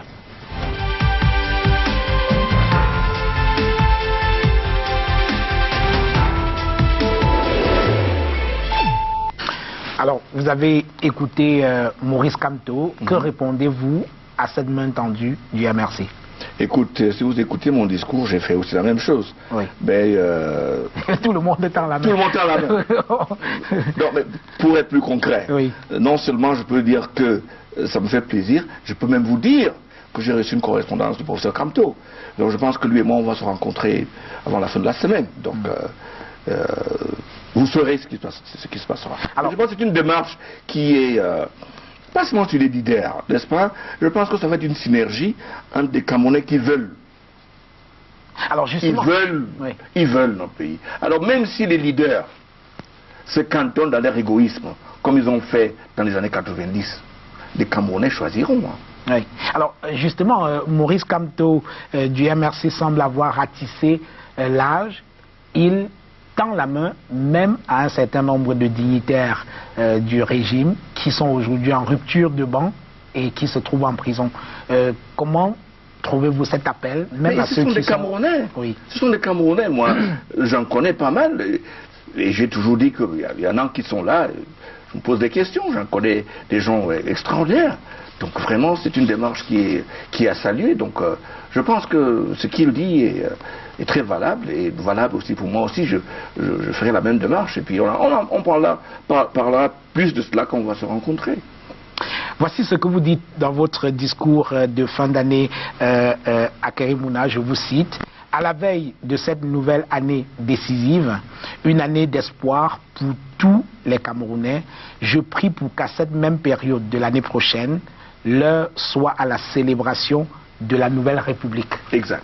Alors, quand j'ai lu ce bout de votre discours, pardon de vous le dire, j'ai un peu souri et je me suis dit, mais il compte sur quoi à Kerimuna pour penser qu'il va diriger ce pays cette année? Mais je compte sur les Camerounais qui veulent mieux. Oui. Les Camerounais veulent mieux, certes, mais est-ce que vous leur proposez mieux? Bien sûr. Je leur promets une République qui les a à cœur. Et c'est ça l'attitude des Camerounais. Qu'est-ce qu'on a maintenant? Vous proposez quoi? Qu'est-ce qu'ils ont maintenant? Qu'est-ce que les jeunes ont maintenant? Ils ont quoi? Qu'est-ce qui leur tire vers le haut? Ils n'ont rien, les femmes sont laissées pour compte. Est-ce qu'on a une parité? On n'a rien. Donc, ce n'est même pas placer la barre haute. La seule chose, c'est d'avoir une politique qui a le peuple au centre. C'est cela, c'est ce que je dis. Et j'en suis convaincu que les Camerounais me comprendront et peut-être vous et moi nous célébrons l'année prochaine, comme je le dis. Est-ce que vous avez quand même lu le code électoral? Bien sûr. Et malgré ça, vous pensez que vous pouvez gagner une élection? Mais ça, c'est... Méfiez-vous de ceux qui parlent de ça. Il faut lire le code électoral, il faut regarder les chiffres. Expliquez. Exemple. Prenez les chiffres des inscrits non votants. Si vous prenez les chiffres des inscrits non votants, vous prenez le chiffre des inscrits qui ont voté ailleurs, vous verrez que le candidat de 2011 n'aurait pas gagné. Ça veut dire quoi? Ça c'est... Non mais je parle des chiffres. Oui, mais vous ne savez pas ce que c'est, pour qui ces gens auraient voté. Non mais ils n'ont pas voté. Oui. Alors, comment ils auraient voté? Ils n'ont pas voté. Oui. Je pense que si tu es un candidat pour qui tu veux voter, tu peux en voter. Vous ne savez pas pour qui ils auraient voté. Mais, donc ne dites pas que le candidat... Je connais pour qui ils n'ont pas voté. Mais c'est une logique qui est simple, ça s'applique partout. Je suis d'accord avec vous que le Cameroun est un pays quand même atypique. Mais je vous dis que... It looks like demagogy, Sir Mouna. Well, you know, if you don't understand me, maybe. That's what it looks like. But sincerely, if I want to vote for you, I vote for you. Les élections, j'en ai fait. L'abstention n'est pas un vote positif.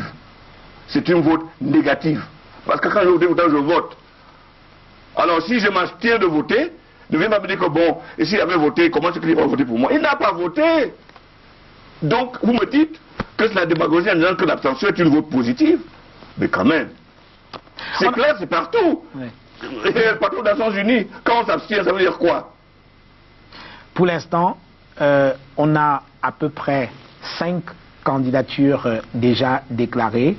D'ici au mois d'octobre, on aura atteint au moins 25 candidatures. On va casser la baraque en termes de participation à ces élections-là, dans une élection à un tour. Mais écoutez, sérieusement. Écoutez, Jean-Bruno, je ne sais pas pour qui vous roulez. Non, mais je vous dis. Je roule pour alors Canal. Moi, je roule pour le Cameroun, une seconde, oui. Et pour les citoyens. Je leur dis, allez vous inscrire, allez voter et surveillez vos votes. C'est tout ce qu'il faut. Et c'est le Cameroun qui gagnera. Aussi simple que ça. Cette histoire, oh, le code électoral est fait de façon si, on va bourrer les urnes, on va faire ça. Je n'ai rien à cirer. Aucune façon de tricherie n'est au-dessus de la volonté du peuple. Ça c'est clair. On en a vu en Gambie, on en a vu dans plusieurs pays. Ceux qui tenteront de tronquer et de s'amuser avec l'avenir de ce pays, ben, ils paieront les frais. Oui. On a l'impression, quand on vous écoute à Kaimouna, que vous surfez essentiellement sur votre image et également sur votre entre-gens, votre carnet d'adresse international. Mais excusez-moi, ça ne fait pas un programme. Qu'est-ce que vous allez... On dirait que je vous impressionne. Vous ne rêvez que ça. Oui, c'est déjà une bonne chose. Qu'est-ce que vous allez proposer concrètement au-delà? D'accord, c'est très sympa. Vous rencontrez, vous déjeunez avec Kagame, vous rencontrez Thabo Mbeki, Jakaya Kikwete, c'est votre copain. C'est bien beau tout ça, mais ça ne fait pas un programme. Qu'est-ce que vous allez proposer aux Camerounais pour les amener à voter pour vous? Je sais que vous avez posé cette question. Oui. Moi, je vais essayer avec vous, n'est-ce pas, oui, d'aller. Il y a pour moi des axes que je trouve essentiels. Parce que je ne dis pas que la jeunesse est l'avenir de demain, parce que la jeunesse c'est maintenant. À la jeunesse, quels sont les problèmes qu'ils ont? Ils ont problème de chômage. On ne les considère pas. Ils sont méprisés. Ils sont mis à l'écart. Ils ne sont pas écoutés. Ils doivent même monnaie pour les concours. Mais qu'est-ce que moi je vois dans la jeunesse? Je vois les gens qui sont résilients. Ils sont entreprenants. Ils sont créatifs. Ils sont ambitieux. Ils sont ouverts sur le monde. Dites-vous, il y a un gars à l'INTEF là, qui a fait ce programme qui envoie dans les cellulaires ce qu'il faut faire pour les femmes avant la naissance et après la naissance. Il a été reçu par la reine d'Angleterre. Je ne sais pas s'il a été reçu par le président de la République. Mais c'est un jeune. Le gars qui a gagné le concours de Google là, c'est un jeune. Est-ce que vous l'avez célébré? Est-ce que vous l'avez reçu ici au Grand Angle? La grande interview. Est-ce que vous l'avez reçu? On va le recevoir. Ah ben écoute, c'est une bonne chose déjà. Bon, Olivier Madiba, le Kyrogien, vous l'avez reçu? On l'a reçu ailleurs. Ah, est-ce que vous l'avez reçu ici? Oui, à Canal 2, on l'a reçu ailleurs. Il n'y a pas que la grande interview. Il n'y a pas que la grande interview. Ok. Aturzan Kadiopa, vous l'avez reçu? On a fait son portrait 1000 fois. Vous l'avez reçu dans ce programme-ci? Enfin, pas forcément ici. Forcément, vous ne l'avez pas reçu. Donc c'est pour vous dire, quand même vous, à votre niveau, vous ne valorisez pas ces jeunes-là. Et c'est triste. Est-ce que vous savez pourquoi dans la tradition anglo-saxonne, les gens portent les toges et cet habit-là? Je vais vous le dire. Parce que c'est une célébration, quand ils vont, toutes les familles y vont. Ils regardent, ils célèbrent. Et on prend cette photo dans le salon. Et chaque famille dit, moi, il faudrait que ma photo soit là. C'est ça, célébrer l'excellence. C'est bien de prendre la coupe de l'Afrique et aller au palais d'unité. Mais si un de ces gars, ou bien si à la fin des années, comme on fait en Côte d'Ivoire, on prend les 100 meilleurs élèves, on les amène au plus haut sommet de l'État pour les saluer. Vous avez bien travaillé. Ça sera le rêve de chaque Camerounais. Chaque jeune peut y aller. Pour être tout à fait exact, juste un mot, Artusan a été, son projet de cardiopathe a été financé par le gouvernement camerounais sur instruction du président de la République. Ça vous aurait poussé à le recevoir dans votre programme, Jean Bruno? Non, on l'a reçu un peu partout. Bon, ok. Bon, aux femmes. Je peux y aller, hein, parce que j'ai... Pour les femmes, la discrimination, c'est clair. Les harcèlements, violences physiques, on n'a aucune politique sur ça. Le mariage forcé, on n'a aucune politique sur ça. Les charges médicales de maternité, on n'a aucune politique générale sur ça. Accès aux postes de décision, mais elles, au moins, elles sont éduquées. Regarde la femme qui est ici, Madame Songwe, à son âge, au sommet. Quand même. La femme camerounaise est résiliente, entreprenante, créative, ambitieuse. Ce sont des commerçantes. Je parle toujours de cette dame que j'ai vue en Bankomo, vendant la banane à 6 h du matin. Je partais au tribunal à Douala. Quand je reviens à minuit, j'ai vu la même dame. Mais quand même, c'est ça le vrai Camerounais. Ce sont les gens sur qui je veux compter. Leur sort doit être amélioré. Donc, tu vois, il y a une demoiselle... Kalkaba qui a fait qui a aussi eu un award en informatique. On en a parlé partout dans le monde, vous la connaissez? Vous avez entendu parler d'elle? Absolument. Oh oui. Vous l'avez reçue? Pas encore. Mais voilà. Elle sera reçue. Bon, écoute, voilà. Donc, Imbolomboué, vous connaissez? Oui. Elle fait un hit. Oui. Elle a fait un best-seller aux États-Unis en matière de littérature. D'accord, bon. Je suis en train de dire que on ne va pas changer le Cameroun simplement en célébrant des jeunes, on est bien d'accord. Non, mais on va changer déjà le Cameroun en disant que le travail paye. Ici, vous savez, quand je suis revenu de Londres, j'ai vu un Camerounais qui m'a dit: ah, quel tu as fait des jeux? Il dit: oui, qui mon frère? Au Cameroun, une nuit de combine dépasse 10 années d'études. Il faut que ça change, ça. Il faut que ça change. Donc, je peux vous dire que comment est-ce que je projette mon programme? Je projette de façon assez scientifique. Oui, parce que jusqu'à présent, vous n'avez pas de programme. Non, non, je n'ai pas dit ça, s'il vous plaît. Enfin, j'ai cherché à trouver votre programme, je n'ai pas encore vu. Je vous ai parlé du programme pour la santé, pour l'économie. Je vous ai parlé du programme pour, en ce qui concerne la justice, la structure politique. J'en parle tout le temps, mais les gens semblent ne pas comprendre. Je vais vous dire ma démarche que je suis en train de faire. J'ai une équipe de consultants camerounais, et j'utilise le système MAEP qui fait une évaluation du pays dans tous les secteurs. Tous les secteurs. Elle sort avec un rapport. Ce rapport sont les recommandations. Et à la fin de cette recommandation-là, on a un budget. Et je veux le sortir incessamment. Je travaille dessus avec une équipe.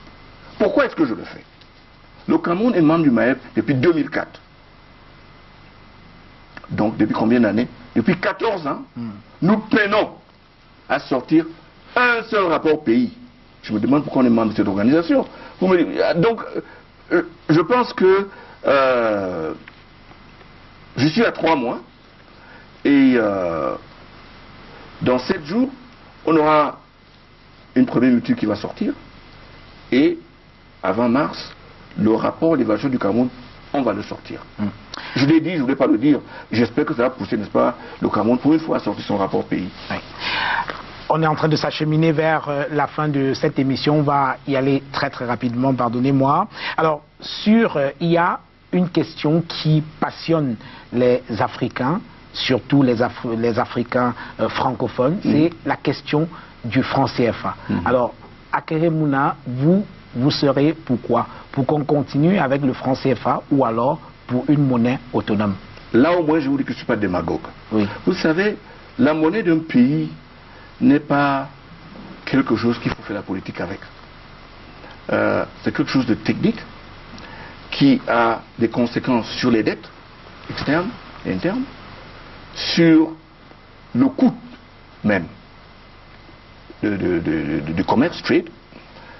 Et je ne pense pas que c'est prudent. Je pense que c'est prudent d'enlever ce débat de l'arène politique. Vous voyez ce que le Brexit a fait pour l'Angleterre? Le Brexit, oui. Oui.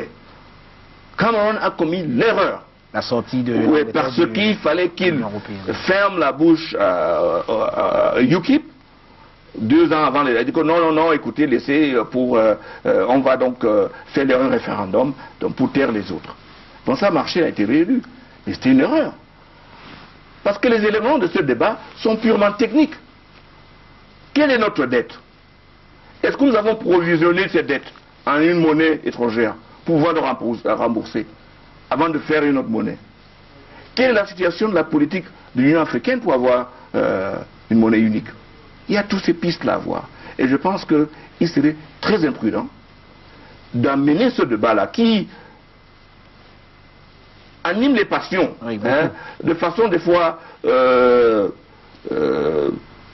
illogique, à penser que c'est un réglage sans qu'on règle autre chose. On ne règle pas ça. Et moi, je suis de ceux qui pensent que c'est un débat qu'il ne faudrait pas amener dans l'arène politique. Donc c'est un débat technique. C'est un débat technique. Il faudrait que ce soit entre par les techniciens, au vu des chiffres. Et de concert avec, parce que le CFA, c'est pas seulement le Cameroun, c'est toute une région, et avec la France. En clair, vous ne vous prononcez pas sur la question du franc CFA pour l'instant? Non, je me prononce en disant que c'est un débat qui doit avoir lieu dans une atmosphère et forum, dans un cadre spécifique. Ce n'est pas moi, en politique, de commencer à dire je suis pour ou contre le CFA. Non, je ne pense pas. En 10 secondes, je vous fais confiance. La double nationalité fait débat aujourd'hui. On a vu avec l'interpellation puis l'expulsion de Patrice Nganang vers les États-Unis. La question de la double nationalité, une fois de plus, s'est posée. Alors, Hakainde Mouna président, vous acceptez la double nationalité ou alors vous maintenez mon discours de fin d'année en entier, Jean Bourdeau. C'est clairement dit dedans. Oui. Je l'ai dit dans mon discours de fin d'année, d'où l'âge d'office. Je le répète, c'est le choix du citoyen de choisir s'il veut une ou deux nationalités, ou même plusieurs. Donc d'office. Je pense que nous fermons la porte à des gens des Camerounais qui ont la bonne volonté. Je dis même plus. Ceux qui choisissent une seule auront une piste facile, par une carte de séjour spéciale, pour venir répartir du Cameroun comme ils le veulent. Oui. Dernière chose, aujourd'hui le mandat du président de la République est de 7 ans, renouvelable autant de fois qu'il le souhaite. Hakainde Mouna président, il maintiendra cette disposition ou alors la changerait? Absolument, je pense que 7 ans, c'est long. Et vous seriez pour combien d'années? 4 ou 5 ans. Renouvelable? Une seule fois. Donc il faudrait maximum 8 ou 10 ans. Aussi clair que ça. Moi je suis un juriste. Je pense que quand je prêterai serment, et je jure de protéger la Constitution qui parle de 7 ans, ce serait quand même assez difficile de repartir après comme les autres et dire bon, ben, écoute, on repasse à 5 ans. Mais on verrait. On verra. Est-ce que ça va s'appliquer au tout premier mandat ou non? Ça, c'est un débat. Mais, à coup sûr. Et non seulement le mettre comme ça, mais il faudra verrouiller de façon qu'on ne puisse pas le changer. Thanks. Alors, nous allons vous présenter quelques ouvrages pour vous permettre, chers téléspectateurs, de poursuivre la réflexion si vous le souhaitez. D'abord, ce premier ouvrage, Sortir de la servitude monétaire, à qui profite le franc CFA, ouvrage très très important. Vous parliez d'un débat technique sur le franc CFA. Eh bien, ce débat, il est posé ici avec les meilleurs experts que l'on peut trouver en Afrique sur le CFA. Ouvrage qui a été dirigé par un Camerounais, il s'appelle Martial Zé Belinga, et un Togolais, Kako Nubokpo, qui a été viré de la francophonie pour ses positions que l'on trouve extrémistes sur la question du franc CFA. C'est vous dit si c'est une affaire de politique compliquée. Donc, Sortir de la servitude monétaire, très bel ouvrage que je vous conseille vivement. On a parlé de décentralisation dans cette émission. Voici un manuel très très important. Il est Komenye Nubisi,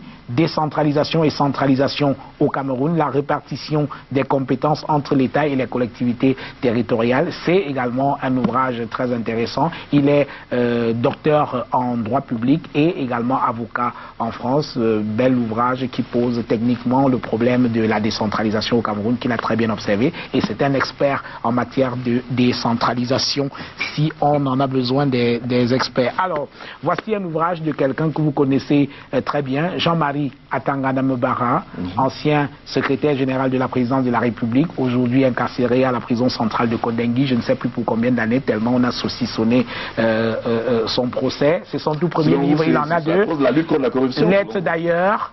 Voilà, je l'ai apporté parce qu'on a parlé de lutte contre la corruption. Je vais vous faire dire, moi, en 10 secondes là-dessus. Lettre d'ailleurs, dévoilement préliminaire d'une prise de l'épervier. Alors, vous avez connu le dossier de l'avion présidentiel. Alors, je vais vous poser une question très très directe, réponse course. Vous n'êtes pas magistrat, c'est vrai. Atangana Mbara et Mara Famidou Yaya, coupables ou innocents, à votre avis? Les dossiers que j'ai vus, j'ai rien vu contre eux dans les dossiers que j'ai eu à étudier. Bon, on n'en dira pas plus. Il y a également cette autre prise de l'épervier, Hubin Olangenawono. Il a été ministre de... Très intelligent, travailleur, je le connais personnellement. Voilà, ministre de la Santé publique, mensonge d'État, désert de République au Cameroun, un livre assez... voilà.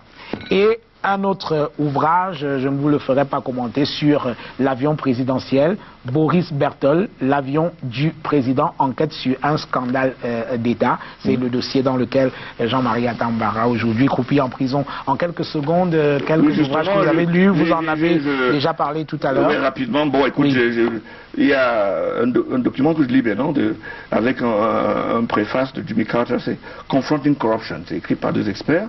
Bien sûr, et le livre de Daniel Etunga Mangele, Éloge de la dissidence, et un livre qui m'a été envoyé par le bâtonnier Yondo Black, qui parle de l'affaire Météium, une justice qui vous boit. Et c'est ce que je suis en train de dire maintenant. Merci. Écoute, c'est moi. Kemuna. Traditionnellement, nous remettons un cadeau à ceux qui viennent nous rendre visite. Voici le vôtre que je vous remets avec plaisir. Nous avons également un deuxième cadeau dans cette émission. C'est une grande première aujourd'hui. On espère que cette initiative va se reproduire. Il y a un peintre qui est venu nous rendre visite et pendant l'émission, il faisait votre portrait. Je ne sais pas s'il est prêt. Il est prêt, le tableau bon, non, malheureusement. Bon. Il est prêt, je pense. Oui.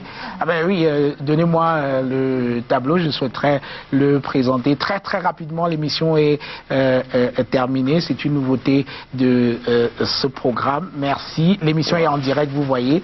Voilà, donc notre peintre, pendant que vous passiez dans cette émission, il a essayé de vous peindre à la craie.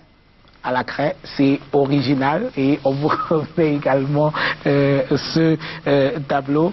Merci Maître Akayemuna et je dis l'auteur. Pas cher, mais avec ça déjà, l'auteur de ce tableau, il s'appelle Kobe Williams. C'est un jeune. Merci d'être venu dans cette émission. Mesdames, Messieurs, c'était la grande interview. Bonsoir.